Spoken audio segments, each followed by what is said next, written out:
अस्सलाम वालेकुम क्लास। क्या हाल चाल हैं? ठीक ठाक हैं? तो class after the mid term session इंशाल्लाह ताला आपके मार्क्स बहुत अच्छे आए हैं। मैंने रिज़ल्ट भी देखा है और आप भी रिज़ल्ट से मैं सेटिस्फाइड हूँ। और इंशाल्लाह ताला हम फाइनल में इससे ज़्यादा भी तैयारी करेंगे कि हम इससे अच्छे भी नंबर ले सकें। तो क्लास हमारा 10th चैप्टर स्टार्ट होगा मिड टर्म्स में और अब हमारा फाइनल टर्म्स की तरफ मूव करेंगे। तो हमारे क्लास है international marketing and supply change and management for MNC. इसके अंदर हमने मार्केटिंग रिसर्च के बारे में पढ़ना है, ग्लोबल डिमांड के बारे में पढ़ना है, प्रोडक्ट एंड ब्रांडिंग के बारे में पढ़ना है और प्राइसिंग के बारे में पढ़ना है। तो क्लास हम मार्केट रिसर्च सबसे पहले हमारा टॉपिक है, हम इसके बारे में डिस्कस करते हैं। आपको इसके बारे में थोड़ा सा नो हाउ होगा। तो हमारा जो पहला टॉपिक है वो international marketing research and practice and challenges हैं। तो क्लास हम इसकी तरफ मूव करते हैं। तो बेसिकली आपका जो टॉपिक है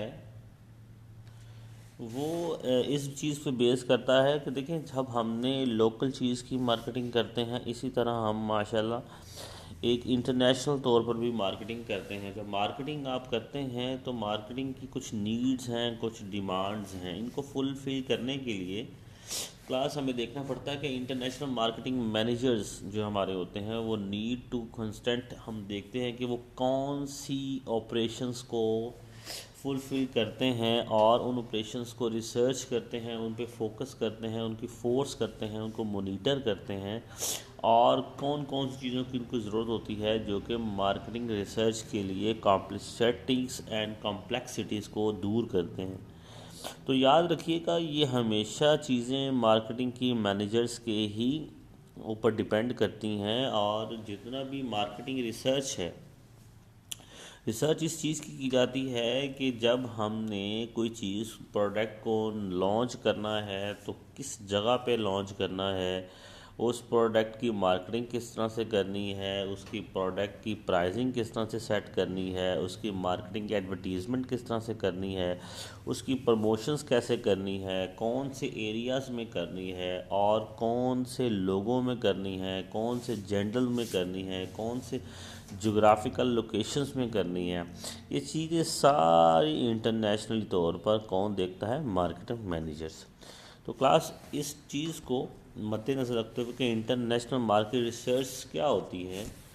इंटरनेशनल मार्केट रिसर्च इसे सिस्टमेटिकली डिज़ाइन किया जाता है, कलेक्शन की जाती है, रिकॉर्डिंग की जाती है, एनालिसिस किया जाता है, इंटरप्रिटेशंस की जाती है एंड रिपोर्टिंग की जाती है, इंफॉर्मेशंस की and fiction to particular marketing decisions focus या कंपनी ऑपरेशन इंटरनेशनली। अगर आप देखें क्लास कि हमने किसी भी सिस्टम को जब भी लॉन्च करना है और लॉन्च करने से पहले आप उसकी मार्केटिंग करनी है, तो जब आप मार्केटिंग करने जाते हैं तो आपके माइंड में एक ही चीज़ होगी कि हमें उसका डिज़ाइन क्या रखना है प्रोडक्ट का, और उस प्रोडक्ट के लिए कि उसमें पहले मार्केट में कॉम्पिटिटर मौजूद है, वो उसकी मार्केटिंग किस तरह से करता है, वो डाटा कलेक्शन करना है, फिर उसको कलेक्ट करके फिर उसकी रिकॉर्डिंग करनी है अपने सिस्टम के अंदर। फिर आपने उस चीज़ को एनालिसिस करना है कि कौन सी चीज़ आपके लिए बेस्ट है और कौन सी चीज़ आपके लिए वीक है, और उसके लिए आपको इंटरप्रिटेशन की ज़रूरत पड़ती है। फिर आप इंटरप्रेट करते हैं और फिर नेक्स्ट उसकी रिपोर्टिंग करते हैं अपने सीनियर्स को। रिपोर्टिंग करने के बाद आप कुछ डिसीजंस लेते हैं कि जनाब हमने ये प्रोडक्ट को इस वे में लॉन्च करना है, इस सीज़न में लॉन्च करना है और इस एरिया में लॉन्च करना है, और उसकी प्राइसेस ये रखनी है, उसकी क्वालिटी ये रखनी है। ये चीज़ें सारी आपकी इंटरनेशनल मार्केट में आप इसको लोकली तौर पर भी देख सकते हैं और आप इंटरनेशनल तौर पर भी देख सकते हैं। देखिए, इंटरनेशनल में अगर आप जाते हैं तो आप ग्लोबलाइज होते हैं। तो ग्लोबलाइज का मतलब यही है कि आपने वहाँ के कल्चर्स में रहते हुए चीज़ों को research and search and demand करनी है। तो इसके लिए क्लास आपको क्या चीज़ें देखनी पड़ती हैं? रिसर्च ऑफ इंडस्ट्री, फिर मार्केट को रिसर्च करना पड़ता है, उस ट्रेंड को डिस्कस करना पड़ता है, उनके प्रैक्टिसेस को डिस्कस करना पड़ता है।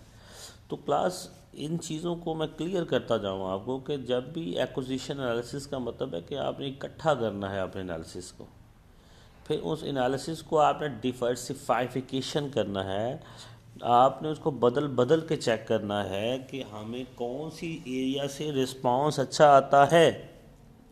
तो आपने इन चीज़ों को लाजमी तौर पे श्योर करना है कि उस चीज़ को जब हम मार्केट में लेकर आ रहे हैं उसका मार्केट में शेयर कितना है। देखिए याद रखिएगा, एक प्रोडक्ट है, अगर आप देखें तो अगर आप छोटी सी चीज़ लें तो हमारी यहाँ पर पाकिस्तान में ज़्यादा ट्रेंड चाय का है, कॉफ़ी का ट्रेंड नहीं है। तो आप कॉफ़ी को अगर इंटरनेशनल ब्रांड सोचें तो यहाँ पर देखें चाय का शेयर ज़्यादा है, कॉफ़ी का शेयर कम है, तो हम इसको कहते हैं मार्केट शेयर। ठीक है ना। तो इसका मतलब यहाँ पर है कि आपने ये भी चीज़ें देखनी हैं कि आप एक्सपोर्ट रिसर्च, अब आपने ये भी देखनी है कि कौन सी चीज़ों को हमने एक्सपोर्ट करना है और कितने लेवल पे करना है। ये चीज़ें पहले से रिसर्च की जाती हैं। कभी भी ऐसा नहीं होता कि क्लास आपको डायरेक्ट ही इस चीज़ को आप सोल्ड आउट कर लें। ठीक है। तो क्लास इसको चलने के लिए हमें आगे इस चीज़ को देखना पड़ेगा कि आपको किन वेज में टॉपिक को करेक्ट करना है। तो क्लास सबसे पहले इंटरनेशनल बायर बिहेवियर्स को, ठीक है, इंटरनेशनल बायर बिहेवियर रिसर्च। देखें जब भी आप कुछ चीज़ बनाते हैं तो आप ये देखते हैं कि किस चीज़ को प्रेफरेंस देनी है। तो ब्रांड का एक प्रेफरेंस होता है कि वो प्रेफरेंस देता है बायर को। ख़रीदने वाला अगर चीज़ ख़रीदेगा नहीं तो बताएं कि आपकी प्रोडक्ट कैसे लॉन्च होगी, आपकी प्रोडक्ट मार्केट में उसका शेयर कैसे ज़्यादा होगा, आपकी प्रोडक्ट फेमस कैसे होगी और मार्केट में उसको प्रॉफिट कैसे होगा। तो इंटरनेशनल तौर पर भी आपने बायर के बिहेवियर को देखना है कि वो किस चीज़ के ब्रांड को प्रेफरेंस देता है और उसका एटीट्यूड क्या है। देखें उसका ख़रीदने का एटीट्यूड्स में, उसके पहनने के एटीट्यूड्स में, फैशन एटीट्यूड्स में उसकी कौन सी चीज़ें ऐसी हैं जिस पे वो एक्सपेंडिंग करना चाहता है। उस बंदे को ब्रांड अवेयरनेस है। पाकिस्तान के अंदर आपको पता है कि यहाँ पर लोग ज़्यादा अनपढ़ हैं, तो यहाँ पर तो ब्रांड अवेयरनेस ही नहीं है, मुझे भी नहीं है, आपको भी नहीं है, या फिर उनके पास इनकम भी नहीं है। तो वो ब्रांड की चीज़ें कैसे लेंगे। हम तो ब्रांड की चीज़ों को सेल में ज़्यादा पसंद करते हैं। अगर वहाँ पर 50% ऑफ लिखा है हम वहाँ पर जाके चेक करते हैं तो हमारी रेंज में आ जाता है कि यार हम यहाँ पर इस तरह की 2 पेंटें ले सकते हैं जो कि 2000 में एक आ रही है। तो फिर हम उसका ब्रांड अवेयरनेस स्टडी नहीं हो सकती हमारी। याद रखिएगा ब्रांड होता है और उसकी क्वालिटीज़ ज़्यादा अच्छी होती है एक लोकल ब्रांड से। तो परचेज बिहेवियर स्टडी, तो सबसे पहले आपको ब्रांड को उस कस्टमर्स की वहाँ की परचेजिंग पावर देख के दुकान खोलनी चाहिए। अगर तो वो उस एरियाज़ में आप देखें या हम आगे जाके पढ़ेंगे कि कौन सी जगह पे माल उसका सेगमेंट है, कौन सा एरिया है जहाँ पर उसने मार्केटिंग करनी है। आप देखें कि जब उसकी क्लास देखें कि सिस्टम में क्लियर तौर पे आप देखें कि जब एक बंदे की वहाँ पर डिमांड ही नहीं है तो आप देखें आपके इन एरियाज़ के अंदर पीछे से बैकवर्ड एरिया है, वहाँ पर लोगों का रहन सहन ही ऐसा नहीं है कि वो ब्रांड की चीज़ें पहन के फिरे। तो आप देखें फिर परचेज़ का मतलब है कि वहाँ पर ब्रांड की दुकान तो खुल जाएगी लेकिन वहाँ पर इक्का दुक्का उनके पास क्या होगी, परचेज करने वाले बायर होंगे। तो ज़्यादा अच्छा नहीं है कि हम वहाँ पर जाके दुकान खोलें या हम वहाँ जाके शॉप खोलें जहाँ पर लोगों की बस अवेयरनेस है। तो कंज्यूमर सेगमेंट आपको स्टडी करना पड़ता है कि कंज्यूमर कस्टमर्स जो है वो किस एरिया में एक्सपेंसिव पे करने के लिए रेडी है और कौन सी एरिया में वो लो है। तो हमारे यहाँ पर यही होता है कि आपकी डिफेंसेस एरिया में, डीएचई एरिया में, बहरिया टाउन एरिया में जो आपकी स्टाइलर के शूज़ की दुकान पड़ती है, बाटा की शूज़ की दुकान पड़ती है, तो वहाँ पर लोगों का जो स्टाइल है वो एक्सपेंसिव पे करने का, इसलिए वहाँ पर वो अच्छा वैरायटी रखते हैं। और हमारे एरिया में वो जो चीज़ बी पेयर होती है वो यहाँ पर ट्रांसफ़र करते हैं क्योंकि उनको पता है यहाँ पर लोगों की कैपेसिटी लो है बेचने की और ख़रीदने की, दोनों की। ठीक है ना। तो इस चीज़ों को आपने अगर नहीं जहन में रखा तो आप कभी भी मार्केट रिसर्च नहीं कर सकते। मार्केट रिसर्च करने के लिए आपको इंटरनेशनल प्रोडक्ट को रिसर्च करना पड़ता है। इंटरनेशनल प्रोडक्ट को रिसर्च करने के लिए आपके पास कॉन्सेप्ट डेवलपमेंट होना चाहिए जी, और टेस्टिंग स्टडी होनी चाहिए। देखिए कभी भी कोई भी प्रोडक्ट कभी भी कोई भी चीज़ already first time perfect नहीं होती। अगर आप आईफोन की एग्जांपल लें तो आज आईफोन इस लेवल पर पहुंचा है तो रिसर्च एंड डेवलपमेंट पे पहुंचा है, टेस्टिंग स्टडी से पहुंचा है कि ना। कोई भी दुकानदार अगर अपने टेस्ट को जनरेट करता है, अपने ब्रांड नेम को जनरेशन करता है, तो वो टेस्टिंग की बेस पे करता है, क्वेश्चन की बेस पे करता है।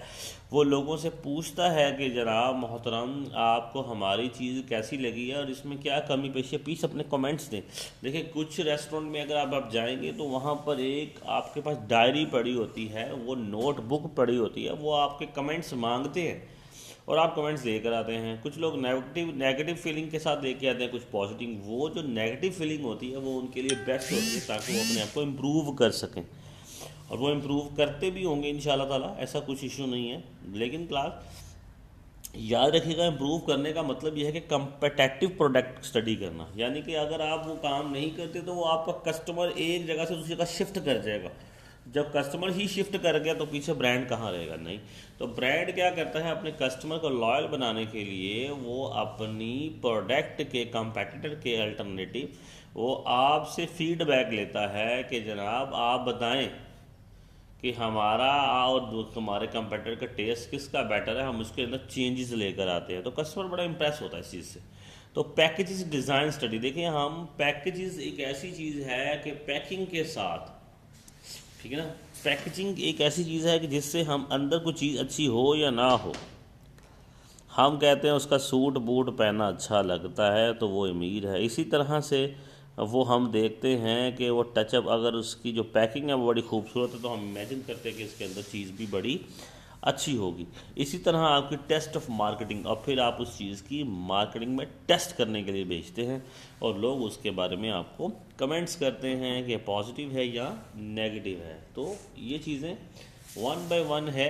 तो याद रखिएगा, इस चीज़ को चलाने के लिए आपके पास इंटरनेशनल डिस्ट्रीब्यूशन रिसर्च की जाती है, यानी कि आपके इंपोर्ट एंड एक्सपोर्ट एनालिसिस किए जाते हैं, आपके चैनल परफॉर्मेंस एंड कवरेज किए जाते हैं, plant and warehouses location को स्टडी किया जाता है। याद रखिएगा, डिस्ट्रीब्यूशन किस चीज़ को कहा जाता है कि आप जहाँ से चीज़ों को आपने आगे मूव करवाना है, इंपोर्ट एक्सपोर्ट करना है, चीज़ें मंगवा के कहाँ रखनी है और चीज़ मंगवा के किसके आगे आपने, आपके थर्ड पार्टी को हम कहते हैं, ठीक है ना।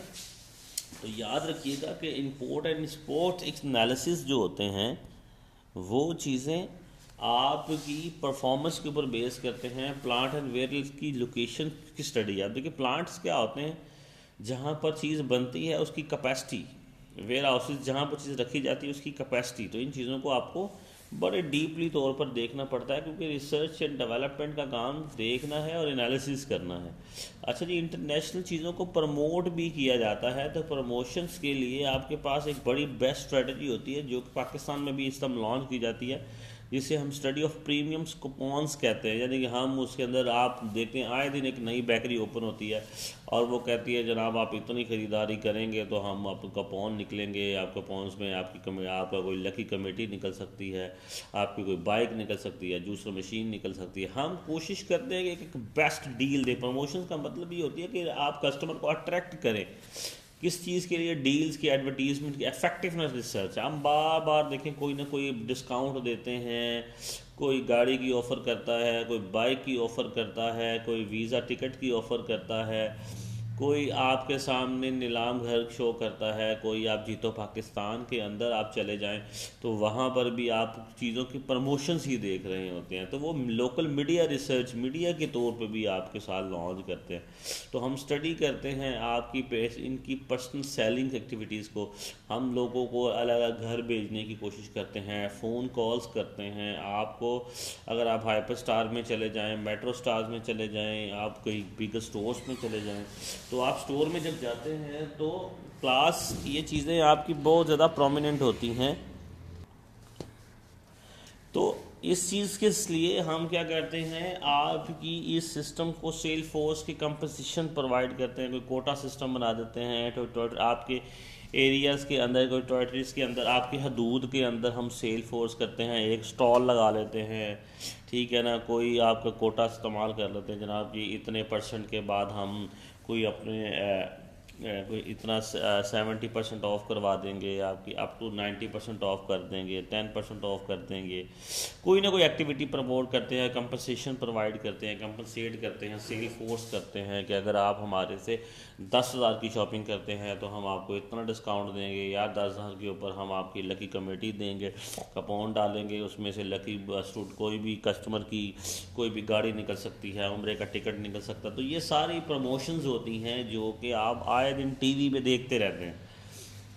अब उसका एडवांटेज ये है कि आपका कस्टमर आपके ब्रांड की तरफ अट्रैक्ट होता है। तो याद रखिएगा, फिर आप जब प्रमोशन करने के बाद उस चीज़ की प्राइसिंग सेलेक्ट करते हैं, कोई भी नई बाइक आती है, नई कार आती है, नया प्रोडक्ट लॉन्च होती है, तो हम सब देखते हैं कि जनाब मोबाइल देख लें, आप देखना कोई भी मोबाइल लॉन्च होता है तो आपके ज़हन में सबसे पहले बात क्या आती है, यार इसकी प्राइस क्या होगी। वो आपको स्पेसिफिकेशंस बताते हैं, हर चीज़ बताते हैं, इतने कैमरे, इतना हार्ड, इतनी रैम, आप बड़े खुश हो उस चीज़ को, लेकिन आपका जहन किस चीज़ पे होता है कि जनाब इनका ज़रा बताएं कि प्राइस। तो देखिए ब्रांड क्या करता है, अब आईफोन अपने मुताबिक प्राइस रखता है, ठीक है, सैमसंग अपनी प्राइसिंग करता है, और आपके सामने अगर हम देखें इन्फिनिक्स जो अब पाकिस्तान में मोबाइल लॉन्च हुआ है, एक इस तरह का एक और मोबाइल है टेक्नो के नाम से है, अब इनकी प्राइसिंग कुछ और है, ये है। तो अगर हम इनको इंटरनेशनल ब्रांड देखें तो इंटरनेशनल ब्रांड तो हैं, ये अभी स्टार्टिंग ब्रांड हैं, तो उन्होंने पाकिस्तान के अंदर अगर हमने देखा है तो प्राइसिंग किस तरह से सिलेक्ट की है।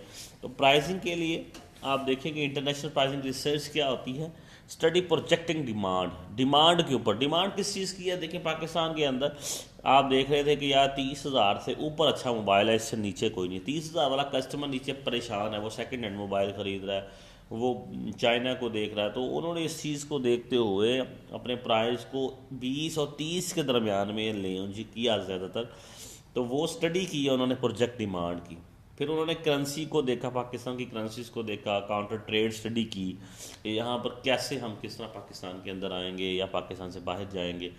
तो फिर यहाँ पर पाकिस्तान के अंदर इनकी इन्फ्लेशन रेट को भी देखा जाता है, फिर स्टडी किया जाता है, नेगोशिएट किया जाता है टैक्स, यानी कि किस तरह से बार्गेनिंग की जाती है इनके टैक्स डिपार्टमेंट से, गवर्नमेंट से, कस्टमर से, उनकी डिमांड को पूरा किया जाता है। रिसर्च के अंदर इन चीज़ों को फर्स्ट हम प्रेफरेंस दी जाती है कि हम प्राइस क्या रखने वाले हैं। तो प्राइस रखने का मतलब यही है कि यार अगर आप प्राइस नहीं रखेंगे तो फिर आप हाई रख देंगे तब भी इशू है, कम रख देंगे तब भी इशू है, कम रखेंगे तो प्रॉफिट आपका कॉस्ट पूरी नहीं होगी, ज़्यादा रखेंगे तो कस्टमर के बजट में नहीं आएगा। तो ये चीज़ें आपने देखनी है। तो हमें इसके लिए एक इंटरनेशनल मार्केट रिसर्च प्रोसेस करना पड़ता है। उस प्रोसेस के अंदर हमें फर्स्ट स्टेप ये है कि डिफाइन करें किसको, international research problem, and agree on the research objective को। क्या ना कह रहा हूँ मैं कि डिफाइन क्या करना है, इंटरनेशनल रिसर्च प्रॉब्लम। देखिए कभी भी मार्केट रिसर्च करते हुए अगर कोई भी काम करते हैं प्रॉब्लम तो आएंगी आपको। तो प्रॉब्लम को आपने एग्री करते हुए रिसर्च के ऑब्जेक्ट को अपने माइंड में रखना है। तो पहला ऑब्जेक्ट आपका एक्सप्लोरेटरी रिसर्च है, फिर डिस्क्रिप्टिव रिसर्च है, और फिर कॉजल रिसर्च है। ये बेसिकली स्टैटिकल से रिस्पॉन्सेज निकलता है कि हम सबसे पहले नंबर पर इन रिसर्च को देखते हैं कि आप अपने एरियाज़ के अंदर कि आप कौन सी रिसर्च करना चाहते हैं, कि आप सबसे पहले अपनी प्रॉब्लम को आइडेंटिफाई करना चाहते हैं कि अगर हम इस प्रोडक्ट को लॉन्च करते हैं तो हमें इस प्रोजेक्ट के लिए एक्सप्लोर करना पड़ेगा आपको कि आपको कौन कौन सी प्रॉब्लम आती हैं। एक्सप्लोर करने के बाद आप देखेंगे डिस्क्रिप्टिव, उस प्रॉब्लम को बयान करेंगे और उस प्रॉब्लम की फिर कॉज बताएंगे, ठीक है। उसके बाद आप सेट नंबर 2 की तरफ मूव करेंगे तो स्पेसिफिक ऑब्जेक्टिव। आपका एक सब्जेक्ट होना चाहिए, एक ऑब्जेक्ट होना चाहिए कि आपने किस चीज़ की तरफ मूव करना है। तो क्लास हम जब मूव करते हैं तो हमारे पास याद रखिएगा तीसरा स्टेप आएगा, develop the international research plan. देखिए कोई आपको जब डॉक्टर के पास जाते हैं तो डॉक्टर आपको देखता है, पहले आपकी बीमारी को चेक करता है, फिर आपको बयान करता है, फिर आप वो आपको से कहते हैं जनाब प्लीज़ इसकी वजह बताएं, वो आपको वजह बताता है कि आपने इसकी वजह से आपको प्रॉब्लम आई है। फिर आप क्या कहते हैं जनाब ठीक है, अब वो आपको पता चल जाता है कि भाई जनाब मेरे पास एक स्पेसिफिक ऑब्जेक्ट आ गया कि मैंने इस चीज़ का ट्रीटमेंट करवाना है। तो फिर आप उसका कहते हैं डॉक्टर साहब हमें इसकी मेडिसिन सजेस्ट कर दें। तो डॉक्टर साहब क्या कहते हैं डेवलप करते हैं, आपको एक प्लान दे देते हैं कि जनाब ये आपका एक फूड प्लान है, आपने इसके मुताबिक आपने। इसी तरह मार्केटिंग के अंदर भी एक प्लान बनाया जाता है कि जनाब अगर आप इस प्लान में सक्सेसफुल होंगे तो आगे चलेंगे। तो उसके लिए हम फिर इन्फॉर्मेशन सोर्स करना इकट्ठा करना शुरू कर देते हैं। तो इन्फॉर्मेशन सोर्स में क्या होता है, सबसे पहले आपके पास एक प्राइमरी डाटा होता है और एक सेकेंडरी डाटा होता है। जो सेकेंडरी डाटा होता है वो पहले से मौजूद होता है, जो आपके कंपेटिटर ने आपको पहले ही, आपके पास कुछ एनालिसिस होते हैं, आपने उन एनालिसिस को देखना होता है। तो याद रखिएगा चौथे स्टेप में सेकेंडरी डाटा क्या होता है, researcher must be determine of the information available, जो पहले से मौजूद होती है कि उसको रिलायबल होती है, वो आप उनको सेलेक्ट करना शुरू कर दें। इंटरनल डाटा क्या होता है, in use for company has collecting similar information from relevant respond to in country. जिस कंट्री में जिस आप इन्वायरमेंट में जाना चाहते हैं उसका डाटा कलेक्ट आप करते हैं और फिर आप उसके आगे मूव करते हैं। तो सेकेंडरी डाटा के अंदर आप कॉन्सेप्चुअल इक्वलेंस का मतलब क्या होता है कि concept have different meaning in different culture environments. देखिए हर कल्चर के अंदर, हर सिस्टम के अंदर हर एक चीज़ का अपना एक मीनिंग होता है, एक अपना एक क्लैरिकल सिस्टम होता है। तो हम हर एक चीज़ के डिफरेंट मीनिंग होते हैं, डिफरेंट कल्चर्स होते हैं। देखिए हमारे एक पाकिस्तान के अंदर डिफरेंट कल्चर हैं, पंजाबी भी हैं, पठान भी हैं, पश्तो भी हैं, पहाड़न भी हैं। तो इसी तरह आप किसी भी जाते हैं तो इंडियन भी हैं, सिख भी हैं, ईसाई भी हैं। तो ये सारे कल्चर्स हम यहाँ पर इन कल्चर्स को रहते हुए, देखिए अगर आप बेकरी आइटम में चले जाएं तो हम केक है, केक का इस्तेमाल हम खुशी में भी करते हैं, हम अपनी ईद में भी करते हैं। इस तरह क्रिश्चियंस अगर आ जाते हैं तो अपने क्रिश्चियन डेज के ऊपर भी करते हैं, बर्थडे के ऊपर भी करते हैं। तो ये केक अगर आप देखें तो डिफरेंट कल्चर्स के मुताबिक डिफरेंट चीज़। इसी तरह आप अगर ईद में देखें, हर चीज़ को, शूज़ को देख लें, इसी तरीके से हर एक चीज़ हर एक कल्चर में सूट करती है। आपने वो चीज़ की ब्रांडिंग करनी है जो कि कॉन्सेप्चुअल आपका सिस्टम को अडॉप्ट करे। फिर आपने फंक्शनल देखनी है, product themselves may to use for a different purpose in the different country. जो मैंने आपको बताया, एक ही चीज़ का आपने बनाई और वो डिफरेंट जगहों पर डिफरेंट पर्पज़ के लिए इस्तेमाल की जाए। ठीक है ना, एक चीज़ आप 14 अगस्त है, आप झंडा बनाते हैं तो आप फ्लैग जो बनाते हैं वो एक ही टाइम पूरे साल में यूज़ होता है। इसी तरह 12 रबी अव्वल के महीने में भी जो लोग चीज़ें लाइटें वगैरह इस्तेमाल करते हैं, वो जो झंडा या फ्लैग इस्तेमाल करते हैं, तो वो चीज़ें वन टाइम यूज़ होती हैं। लेकिन अगर आप उसकी लाइटिंग की तरफ चला जाए, वो हर खुशी गमी में आपकी खुशी में इस्तेमाल होती है, शादी में, बर्थडे में, डेकोरेशन में, पार्टीज़ के अंदर। तो आपने वो फंक्शनल चीज़ लेनी है जो डिफरेंट इन्वायरमेंट में डिफरेंट यूजेस के लिए आपका इस्तेमाल हो। तो ये आपकी रिसर्च में आता है। इसके लिए देखिए प्रोडक्ट वो होनी चाहिए जिसकी अवेलेबिलिटी भी हो, रिलायबिलिटी भी हो, वैलिडिटी भी हो।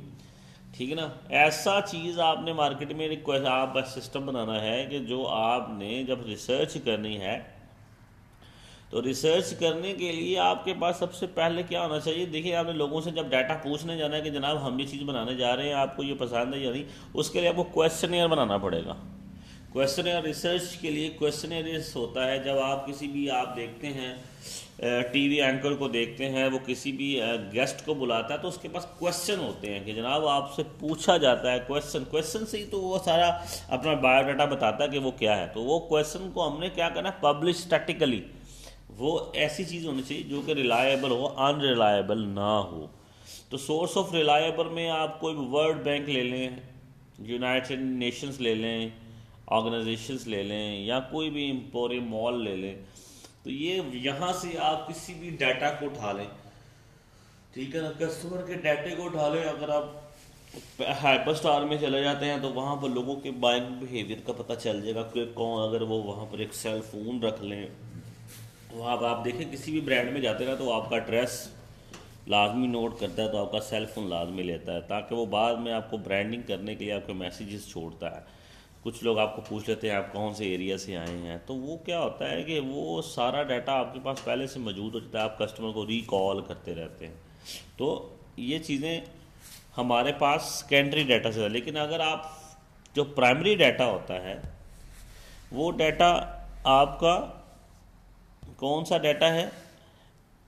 Information collected for specific purpose. अब आपने सोचा है जनाब, अब हमने अपने लिए एक स्पेसिफिक पर्पज़ है, एक एड्रेस है, प्रॉब्लम आ गई आपको, तो आपने वो डाटा फर्स्ट टाइम लिया, वो आपका प्राइमरी डाटा है, is not a secondary data. Secondary data तो आपको बार बार आप देखते हैं, प्राइमरी डाटा जो फर्स्ट टाइम।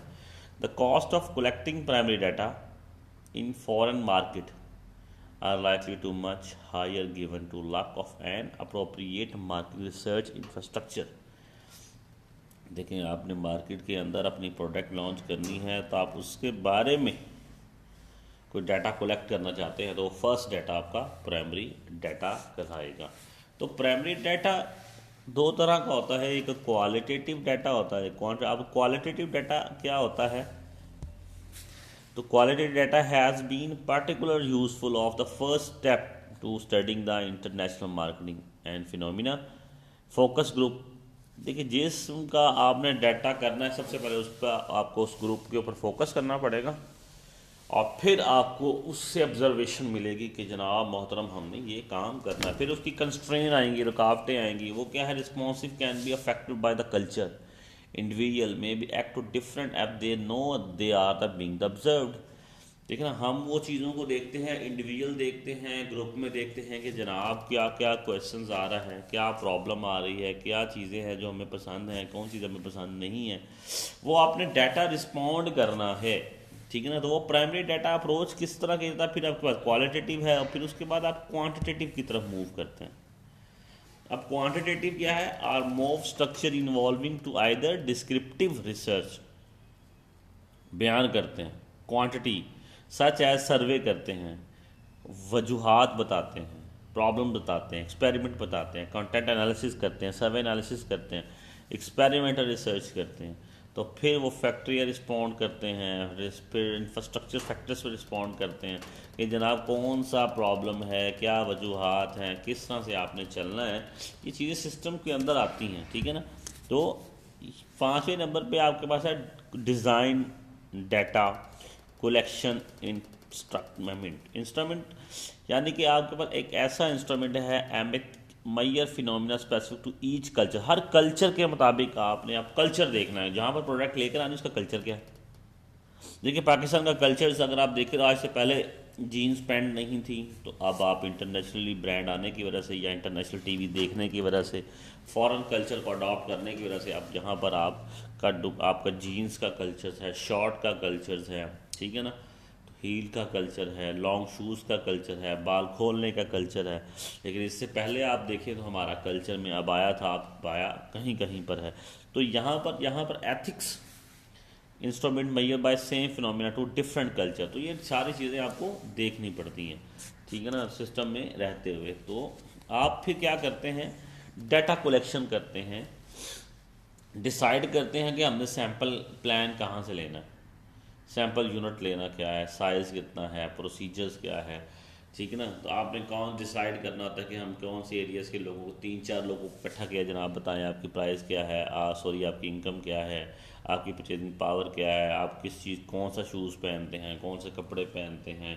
तो इस तरह आप कलेक्ट करते हैं, एनालिसिस करते हैं और डाटे पे इंटरप्रिटेशन करते हैं, ठीक है। तो वन बाय वन उसके बाद आप क्या करते हैं? Decision supporting system for global marketing. फिर आप कोऑर्डिनेट करते हैं वही जो डाटा आपने कलेक्ट किया होता है, वो सिस्टम जिस टूल से आपने टेक्निक से कॉम्प्लीमेंट किया होता है, सपोर्ट करते हैं, सॉफ्टवेयर एंड हार्डवेयर डिज़ाइन करते हैं, जनरेट करते हैं बिजनेस के इन्वायरमेंट डाटा को, ठीक है जी क्लास। तो यहाँ पे आपका जो टॉपिक है वो ग्लोबल डिसीजंस की तरफ चला जाता है, जिसमें हम कोऑर्डिनेशंस करते हैं। तो क्लास हमारा उसके बाद रिसर्च के बाद हम मार्केटिंग सेगमेंट की तरफ मूव करते हैं। तो मार्केटिंग सेगमेंट क्या होती है कि आपने जहां मार्केटिंग करना है उसकी ब्रेकिंग डाउन और building up of the potential buyer into group of called marketing segment. Segment का मतलब होता है छोटे छोटे से पीसीस कर देना, छोटी स्मॉल जगहों पे कर लेना, स्मॉल छोटी पीस, हमने एक एरिया को हम देख लेते हैं कि हमारे यूज़र्स कौन से लोग हैं, तो हम वहाँ पर क्या कर लेते हैं, उनको हम देखते हैं कि हमारी मार्केट सेगमेंट क्या है, हमारा मार्केट एरिया क्या है। देखिए आप रिसर्च करते हैं तो रिसर्च के बाद आप मार्केटिंग सेगमेंट की तरफ मूव करते हैं। तो मार्केटिंग सेगमेंट के अंदर आप देखते हैं कि आप सेगमेंट का आपको बेनिफिट क्या है। ठीक है क्लास, तो देखें बेनिफिट्स ऑफ मार्केटिंग सेगमेंट आपके पास वो चीज़ है। सबसे पहले नंबर पे आप देखते हैं कि identifies opportunity for new product development. देखिए जब आप देखते हैं कि सबसे पहले मार्केट में आप स्पेस देखते हैं कि हम आइडेंटिफाई करते हैं मार्केट में अपॉर्चुनिटी है कि आप नई प्रोडक्ट को मार्केट में लेकर आएँ। पहली बात तो ये, अगर तो आपके पास अपॉर्चुनिटी है कि आप नई प्रोडक्ट मार्केट में लेकर आएँ तो फिर ज़रूर लेकर आएँ। अब देखिए ना, पेप्सी है, कोक है, उसके बाद अब गोरमे आया, फ्लॉप, नेक्स्ट कोला आया। अब लोग नेक्स्ट कोला पी रहे हैं, किस वजह से पी रहे हैं? क्वालिटी की वजह से, प्राइसेस की वजह से। ठीक है ना, तो यहाँ पर देखिए ना क्लास, सबसे बड़ी बात यह है कि आपके पास मार्केट में स्पेस ही नहीं है। लोग यूजर्स पेप्सी या कोक, पेप्सी कोक, प्रेफरेंस ही कोक है, उसके बाद अल्टरनेटिव पेप्सी है। तो आपको क्या करना पड़ेगा, हेल्प करना पड़ेगा, डिज़ाइन बनाना पड़ेगा marketing programme most affective for the reaching the homogeneous group and buyer, कि वो कौन से ग्रुप्स हैं, वो कौन से बायर्स हैं, आप उनको किस तरह से रिसर्च करेंगे कि आपकी वो प्रोडक्ट न्यू जो इस्तेमाल करें उन तक पहुंचना है आपने। कि जनाब अगर आप चाहते हैं कि अगर आप पेप्सी आपको महंगी लग रही है, कोक आपको महंगी लग रही है, तो जनाब हम मार्केट में एक चीज़ जैसे आईफोन है, सैमसंग है, तो हमने अप्रोच किया कि हमें अब लॉन्च करना चाहिए। जैसे आपने क्यू मोबाइल आया, फ्लॉप हो गया, जी फोन आया, फ्लॉप हो गया। ठीक है ना, लेकिन ब्रांड अभी तक चल रहा है। ठीक है ना, क्योंकि जो छोटे कस्टमर्स हैं, छोटी प्राइसेस हैं, उनके पास छोटी वैरायटी ऑफ टेस्ट कम है, क्योंकि प्राइसेस ज़्यादा हैं। ठीक है ना, अब वहाँ पर वैरायटी ऑफ टेस्ट ज़्यादा है, तो क्लास इम्प्रूव एलोकेशंस। तो यहाँ पर आपने क्या करना है, improve allocation of marketing source. ठीक है ना, तो यहाँ पर आपको क्या होगा कि आप अपनी चीज़ों को, रिसोर्सिस को इम्प्रूव करते जाएंगे। देखिए जब आप रिसर्च करते हैं तो बार बार आपकी चीज़ों के आप एलोकेशन, मार्केट रिसोर्सिस को आप इस्तेमाल करते हैं, तो हम उस चीज़ों को लेकर चलते हैं। ठीक है ना, तो आप उनको इस्तेमाल करते हैं, तो याद रखिएगा आप उन चीज़ों को इम्प्रूव करते हैं, कलेक्ट करते हैं बार बार। ठीक है ना, तो आपने इन चीज़ों को लेकर आगे चल। तो क्लास हम इस चीज़ों को देखते हैं कि हमें मार्केटिंग की नीड फॉर मार्केटिंग सेगमेंट, आपको क्या ज़रूरत है कि आप मार्केट सेगमेंट कर दें। सेगमेंट मैंने आपको पहले भी क्लियर कर दिया है। सेगमेंट का मतलब है कि आप small part of the marketing. देखिए ना, आप इतनी बड़ी मार्केट है, लेकिन आपका एरिया क्या है, आप क्या बनाना, जूता, तो जूता आपकी मार्केट है, जो सेगमेंट हो गया। जूता कौन सा बनाना चाह रहे हैं, शादी वाला, स्टाइलिश, आम, वो आपकी मार्केट है। तो need of the marketing segment, marketing concept call for understanding customer. क्या करता है, कस्टमर की अंडरस्टैंडिंग करता है, उसे सेटिस्फाइड करता है, उनकी नीड को, बेटर देन द कंपटीशन, आपके कंपेटिटर से बेटर तौर पर आपको कोशिश करता है कि आपको पहुंचाए। तो हम क्या करते हैं कि हम different customer have different need and it real the possible to satisfy all customer by treating them like. हर कस्टमर की आप नीड को सेटिस्फाइड कर सकें, तो आप छोटी मार्केट को सर्च करते हैं, आप उसकी सेगमेंट बना लेते हैं कि आप उनको बार बार कस्टमर को अप्रोच कर सकें। और कस्टमर को अप्रोच करने का बेनिफिट क्या है कि आपका कस्टमर आपके साथ लॉयल रहता है, आपका कस्टमर आपको छोड़कर जाता नहीं है। ठीक है, तो different customer are different need, हर कस्टमर की नीड डिफरेंट है, हर कस्टमर को सेटिस्फाइड करने का स्टाइल डिफरेंट है। तो इस वजह से हमें मार्केट की सेगमेंट करनी पड़ती है। अगर आप मार्केट की सेगमेंट नहीं करेंगे तो बहुत। इसी तरह different between the mass marketing and target marketing. अब सबसे पहले आपको मास मार्केटिंग समझनी पड़ेगी। मास मार्केटिंग या market refer to treatment of the market as a homogeneous group. Homogeneous का मतलब एक जैसा group, and offer the same marketing mix to all customer. Marketing mix के बारे में तो आप जानते हैं, 4 P's of marketing. Four piece, ठीक है ना, प्रोडक्ट, प्राइस, प्रमोशन, ठीक है ना, इन चीज़ों से हम 3 चीज़ों को एंड टारगेट। तो सबसे पहले हमने देखना है वो मार्केट जो बड़ी मार्केट है, जो कि जिसमें एक जैसे ग्रुप लोग हैं जो एक जैसे हम चीज़ें ऑफर करते हैं, उनको टेस्ट डेवलपमेंट एक उसे हम marketing mix to all customer, हर चीज़ों को चारों चीज़ें मिक्स देते हैं। तो ये हमारी मास मार्केटिंग होती है। तो मास मार्केटिंग के बाद टारगेटिंग मार्केटिंग क्या है आपके पास? Target marketing on the other hand recognise the diversified of the customer and does not try to place all of them with the same offering। हम टारगेट मार्केट और हम जिस जो हम अब एक कस्टमर ऐसा है जिनको हमने टारगेट करना है और उनको वैरायटी देनी है चीज़ की, ठीक है ना, डिफरेंट चीज़ देनी है। तो हमने वहाँ पर अपने हम ट्राई करते हैं कि एक चीज़ से नहीं, सेम ट्राई नहीं करते, हम डिवर्सिफाइड चेंज कर करके कस्टमर को टारगेट करते हैं, ठीक है ना। हमको टारगेट करने के बाद उन पे अप्लाई करते हैं, ठीक है ना। अब एक मार्केट में जाते हैं, वहाँ पर एक जैसी चीज़ पड़ी होती है, लेकिन अगर डेल कंपनी की तरफ चले जाएं आप, तो डेल कंपनी का लोगो था कि हम इंडिविजुअल लैपटॉप कंप्यूटर कस्टमर के लिए बनाते हैं जो उसकी डिमांड होती है, कस्टमर को सेटिस्फाइड करते हैं। तो उन्होंने अपनी मार्केट को मास मार्केट से टारगेट मार्केट की तरफ लेके आए, जिसमें वो इंडिविजुअल कस्टमर को 1 बाय 1 सेटिस्फाइड करेंगे। जैसे आप कोई खाना खाने चले जाते हैं, बर्गर खाने चले जाते हैं, तो आप ऐसी शॉप में जब बेकरी में चले जाएं तो वो पहले बने पड़े हैं, वो सबको पता है एक ही टेस्ट होगा। लेकिन हम जब जाते हैं तो हम कहते हैं हमें ये वाला पिज़्ज़ा चाहिए, हमें ये बर्गर चाहिए, हमें ये कढ़ाई चाहिए, हमें ये गोश्त चाहिए। तो ये आपकी टारगेट मार्केट है, जहाँ पर आप चीज़ों को 1 बाय 1 कस्टमर को डाइवर्सिफाई करके करते हैं। ही does not try to please all them with the same offering. Same offer नहीं करते हैं, उनको आप सेपरेट चीज़ें डिस्कस करने की कोशिश करते हैं। Requirement of the market side, requirement क्या है, ठीक है ना क्लास, उसकी रिक्वायरमेंट क्या है ऑफ द मार्केटिंग सेगमेंट।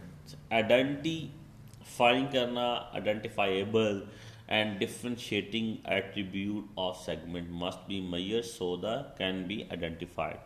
याद रखिएगा द डिफरेंशिएट एटीट्यूड, हर एक कस्टमर की वैल्यू और हर कस्टमर का हमने पीछे भी डिस्कस किया है, हर एक कस्टमर का सेटिस्फाइड लेवल, परचेजिंग पावर, हर एटीट्यूड चेंज है, हमने उसे मेजर्स करना है। इसलिए हमें रिक्वायरमेंट होती है कि हम मार्केट को सेगमेंट कर दें। Accessibility, segment must be reachable, हमारा जो सेगमेंट का मतलब होता है कि हम वहाँ तक पहुँच चुके हैं, हम उनको ऐसा डिस्ट्रीब्यूशन चैनल दें जिससे हम उनको कम्युनिकेट कर सकें, टारगेट कर सकें उनको।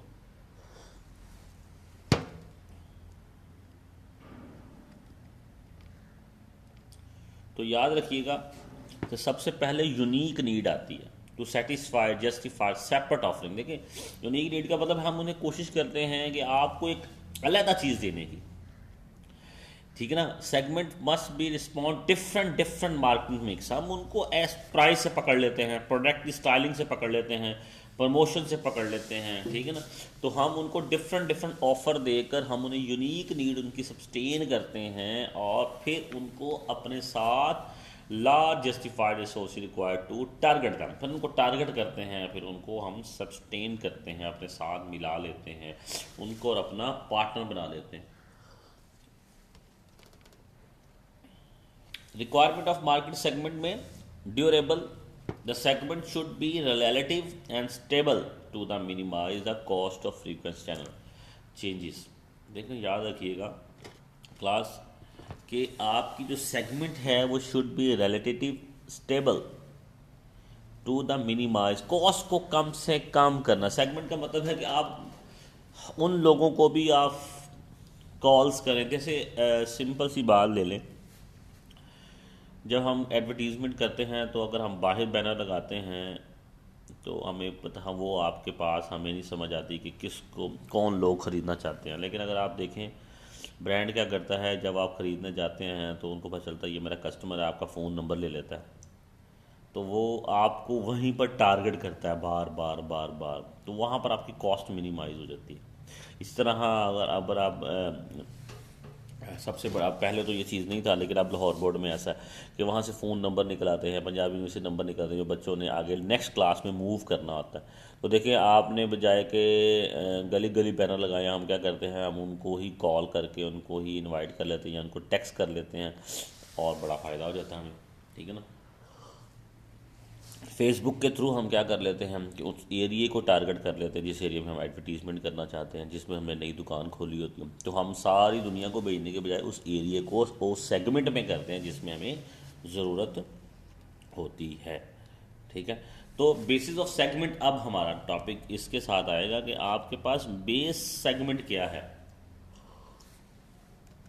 ठीक है ना। जोग्राफिकली ये क्या होता है, डेमोग्राफिकली, फिजिकोलॉजिकल और बिहेवियरल स्टडी।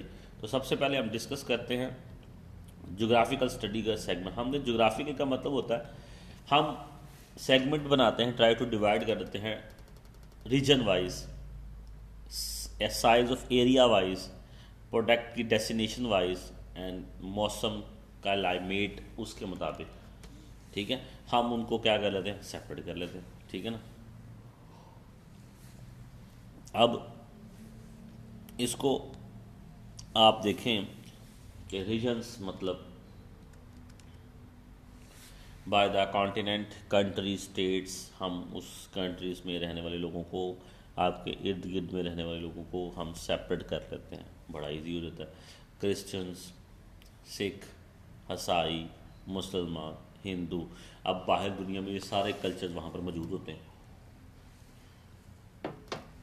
अगर इंटरनेशनल तौर पे आप देखें तो हम वहाँ पर उनकी नेशन की कस्टमर्स की डिमांड के मुताबिक हम उनके जियोग्राफिक एरिया को डिवाइड करके फिर टारगेट मार्केटिंग करते हैं। फिर हम साइज़ ऑफ एरिया सेगमेंट करते हैं, उनकी पॉपुलेशन को देखते हैं कि उनकी पॉपुलेशन क्या है, कितनी है, फिर उसके मुताबिक हमने उस प्रोडक्ट को लॉन्च करना होता है। तो उसकी पॉपुलेशन डेस्टिनेशन को देखना, ऑप्शन क्लासिफाइड करना, अर्बन, सब अर्बन और रूरल। अब उनकी क्लाइमेट, उनके मौसम के मुताबिक, देखिए क्लाइमेट पैटर्न बड़ा सूट करता है। पाकिस्तान के अंदर, लाहौर के अंदर दोनों, कहीं पर सर्द क्लाइमेट है, कहीं खुश्क है, मरी के अंदर, तो वहाँ पर उसके मुताबिक आपने चीज़ें लॉन्च करनी है। ये नहीं कि अब वहाँ पर ठंडी है मौसम तो आप वहाँ पर जूस लगाएंगे तो सर्दी में का जूस तो नहीं पिएगा। कोशिश करेंगे हम चाय, गर्म कॉफ़ी चीज़ों को टेस्ट करेंगे। इसी तरह वहाँ पर गर्म कपड़ों का रवाज होगा, ठंडे का बारीक कपड़ों का रवाज नहीं होगा। तो हर एक क्लाइमेट को सूट करता है कि हमने उस सिस्टम को किस तरह से लेकर चलना है। तो ये डेमोग्राफिकली सिस्टम के अंदर हम किस चीज़ को फोकस करते हैं, उनकी एज को, ठीक है। हमने कौन सी एज यंगस्टर लेने हैं, मोबाइल कंपनी किसको टारगेट करती है, ठीक है, ये भी आपने देखना है। सोशल क्लास मोबाइल कंपनी देखती कि मैंने कौन सी क्लास मोबाइल सेलेक्ट करना है। जेंडर, लाइफस्टाइल, उनके इनकम्स को देखा जाता है कि इस एरिया के लोगों की इनकम क्या है, लाइफस्टाइल्स क्या है, ये कौन सी चीज़ों को मूव करना चाहते हैं, इस्तेमाल करना चाहते हैं, ठीक है ना। ये चीज़ें बहुत ज़्यादा मैटर करती हैं। तो ये चीज़ें आपको देखनी पड़ती हैं क्लास कि आपने सिस्टम को, तो हम इन चीज़ों पे पहले भी बात कर रहे थे। तो आपने इस चीज़ों को देखना है कि आप कौन से एरिया को किस तरह से हम सिस्टम को लेकर चलते हैं। तो देखिए, एज वाइज का मतलब क्या है कि मार्केटिंग डिज़ाइन, जो marketing design place and promote product different to meet the want of different age group. हर एक ग्रुप के अंदर हर बंदे का अपना एक लाइफ स्टाइल है। तो वो हम देखते हैं कि हम कौन सा डिज़ाइन, कौन सा पैकेज, कौन सी प्रमोशन, कौन सी प्रोडक्ट, कौन से लोगों की एज के लिए देते हैं। देखिए, अगर आप स्टूडेंट्स, अगर आप पेस्ट की, टूथपेस्ट की तरफ चले तो एक टूथपेस्ट नहीं है, कोई दर्द के लिए है, कोई मजबूती के लिए है, कोई बूढ़ों के लिए है, कोई ये ब्रश है। तो ये सारी चीज़ें एक बच्चों के लिए अलहदा बनाई जा रही हैं, यंगस्टर के लिए अलहदा बनाई जा रही हैं, बूढ़ों के लिए अलहदा बनाई जा रही हैं। तो ये चीज़ें सारी सिस्टम को लेकर चलती हैं, ठीक है। तो क्लास, इन चीज़ों को आपने एज फैक्टर्स को देखना है, ठीक है। उसके बाद आपने जेंडर वाइज सिस्टम को देखना है, देखिए जेंडर्स क्या होते हैं, आपने मेल्स वाइज जाना है, फीमेल वाइज जाना है, उनके कपड़ों की सिलेक्शन कैसे करनी है। आप आज देखें, आज से पहले एक सिस्टम था कि हम सलून नाई यानी कि बाल कटवाने जाते थे। आज हम उसे सलून कहते हैं, ब्यूटी सलून कहते हैं, हेयर ड्रेसर्स कहते हैं। अब वहाँ पर लोग जाके क्लोथिंग सेट करते हैं, हेयर ड्रेसिंग करते हैं, अपनी चीज़ों को सेट करते हैं, बालों को सेट करते हैं, क्या क्या चीज़ें करवाते हैं। ये चीज़ें बहुत ज़्यादा मूवेबल होती हैं, सिस्टम को आगे लेकर चलती हैं। तो जेंडल में आप इन चीज़ों को देखते हैं, तो ये कस्टमर्स की नीड्स एंड के लिए हम सेगमेंट करते हैं कि यार हमारा हमें आसानी से। अब देखें जो पुराने जो नए हमारी जनरेशन है, अगर आप एज वाइज देखें तो स्टूडेंट्स ज़्यादा हेयर सलून को यूज़ करते हैं, और देखें और जो हमारे पुराने बुज़ुर्ग हैं वो इन चीज़ों पे फोकस भी नहीं करते। लेकिन जो लेटेस्ट टेक्नोलॉजी है वो जितनी भी है, बाल को ड्राई करना, कलर करवाना, ये कौन लोग इस्तेमाल कर रहे हैं? हमारे यंगस्टर। तो क्लास अब इनके पीछे बेस क्या करती है? इनकम। आप देखिए पहले इतनी क्रीम्स इस्तेमाल होती होंगी, लेकिन अब बालों को ड्राई करना, ये सिस्टम चलाना, वो कस्टमर के एक लग्जरी चीज़ों की तरफ हम लेकर आए हैं। तो यहाँ पर देखें कि अगर आपने चीज़ों को इस्तेमाल करना है तो आपको कंपनी को टारगेट करना पड़ेगा उन चीज़ों को, जो कि उनकी इनकम लेवल्स को देखना पड़ेगा। हम आप देखें जब लोग होटलिंग बहुत ज़्यादा करते हैं, ब्रांड के शूज़ पहनते हैं, ब्रांड के कपड़े पहनते हैं, ब्रांड की चीज़ों को इस्तेमाल करते हैं, मोबाइल्स को ब्रांड कंपनी इस्तेमाल करते हैं, ये सारी वो चीज़ें हैं जो कि इनकम फैक्टर के ऊपर। तो हमें सबसे पहले इनकम फैक्टर अपना देखना पड़ता है। उसके बाद है सोशल क्लास। लेकिन ये सोशल क्लास जो है ना, ये बहुत बड़ा मैटर है। लोगों को कुछ अपनी क्लास को मेंटेन करने के लिए वो कार, कपड़े, ज्वेलरीज, फर्नीचर्स, वो ये चीज़ें इस्तेमाल करते हैं फैशन के अंदर। बेशक उनको नीड ना भी हो, लेकिन वो कहते हैं हमारे नेबर ने लिया है, हमारे मामू ने लिया है, खाला ने लिया है, तो वो उनके मुताबिक अपनी अडेप्टेशन करने जाते हैं, अडॉप्ट करते हैं। तो लग्जरी चीज़ों को अडॉप्ट करते हैं। तो ये एक सोशल क्लास को मेंटेन करने के लिए भी वो देखते हैं कि कौन लोग इन पे लोगों के लग्जरी गाड़ियों को इस्तेमाल करते हैं, लग्जरी फ़ोन को इस्तेमाल करते हैं। आप सऊदीया में चले जाएं, दुबई में चले जाएं, दुबई में क्या है, जो बादशाह हैं वो लोगों का इस्तेमाल उनका लग्जरी में आ जाता है, वो गाड़ियों को इस्तेमाल करके बस में फेंक देते। तो इन चीज़ों को हमें देखना पड़ता है। उसके बाद लाइफस्टाइल, मैंने अभी आपसे शेयर किया है कि लाइफस्टाइल्स कुछ चीज़ें ऐसी हैं जिनको इम्प्रूव करने के अंदर हम बहुत ज़्यादा marketers are increasing the interest in the fact of the customer lifestyle. उसकी ज़िंदगी के अंदर जो एडिशन करते हैं ना, उन चीज़ों के बाद वो चीज़ों को मैंने डिफरेंट लाइफस्टाइल कैटलॉग सिस्टम बनाते हैं, डिज़ाइन करते हैं, एडवर्टीजमेंट करते हैं, मार्केटिंग करते हैं, agencies way to winning new marketing client and campaign चलाते हैं। और हम उसको चलाने के साथ साथ क्या करते हैं, अपनी ज़रूरियात को पूरी करते हैं। तो ये डेमोग्राफिकली आपके सिस्टम में होता है, जिसमें हम लाइफस्टाइल भी देखते हैं कि आप कौन सी ऐसी प्रोडक्ट बनानी है जिसके साथ आपका लाइफस्टाइल हाई हो, बढ़े। तो इन चीज़ों के अंदर उसके बाद है आपका फिजियोलॉजिकल सेगमेंट। ये एक ऐसा सेगमेंट जिसमें group customer according to the their lifestyle, activities, interests, opinions, surveys, tools, ये चीज़ें हम जाके हम कोई एक्टिविटी करवा देते हैं। जैसे आप हाइपर स्टार में चले जाएं, वहाँ पर बेशुमार एक्टिविटीज़ हो रही होती हैं। पैकेजेस में चले जाएं, पोडियम में चले जाएं, ये वहाँ पर एक्टिविटीज़ हो रही होती हैं प्रोडक्ट से रिलेटेड। गिफ्टिंग भी करते हैं, फिर लोगों का इंटरेस्ट भी देखते हैं, फिर लोगों से ओपिनियन लेते हैं, फिर उनको देते हैं वैल्यूज़।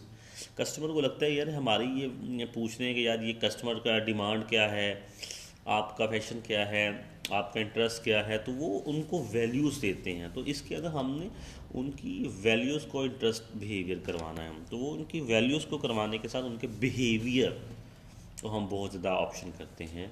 तो उनके actual customer behaviour toward product हम देखते हैं कि उसका प्रोडक्ट का कस्टमर की तरफ, कस्टमर का प्रोडक्ट की तरफ क्या ओपिनियंस हैं, क्या उनके इंटरेस्ट हैं, क्या आपकी हॉबीज़ हैं, और उनकी लॉयल्टीज़ को चेक करते हैं, उनके एक्वायरेंस को चेक करते हैं, उनकी बेनिफिट सॉर्ट को चेक करते हैं, यूजेस को चेक करते हैं, कि जनाब हम आपको ये बेनिफिट प्रोवाइड करेंगे, ये चीज़ें प्रोवाइड करेंगे, ये चीज़ें हमें देनी पड़ती हैं उनको, ठीक है।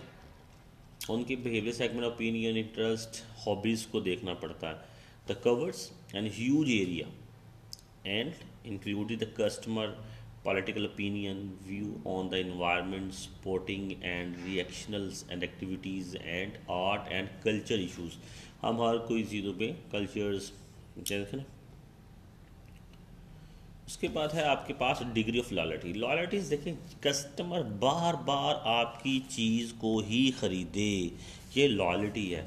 हम गर्ल्स में देख लें, जो लोग शैम्पू इस्तेमाल करते हैं उसी का करें, कोई पेंटिंग कर रहा है, कोई आपके सामने कोई लाइफ बॉय इस्तेमाल कर रहा है, कोई शेल्टर शोल्डर इस्तेमाल कर रहा है, कोई मोबाइल सैमसंग का इस्तेमाल करता है, कोई आईफोन का करता है, गाड़ी होंडा 70 करता है। ये लॉयल्टी है, जो कस्टमर बार बार उसी फर्म की प्रोडक्ट को वैल्यू दे,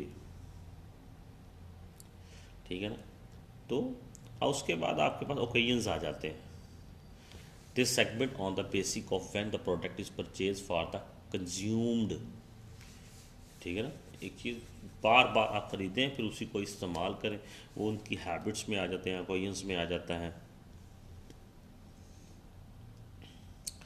उसके बाद आपके पास बिहेवियर सेगमेंट में benefits the required this requires market to identify and understand the main benefit customer look for in the product. वो अपनी इसको इस्तेमाल करने में, यूज़ करने में वो बेसिकली अपना बेनिफिट देखता है कि उसको वाकई में वो बेनिफिट मिलता है। Uses the firm markets can be segmented into light, medium and heavy user of group। कोई लोग लाइट्स, कोई मीडियम, कोई बहुत ज़्यादा हैवी ग्रुप को इन चीज़ों को हम सेलेक्ट करते हैं।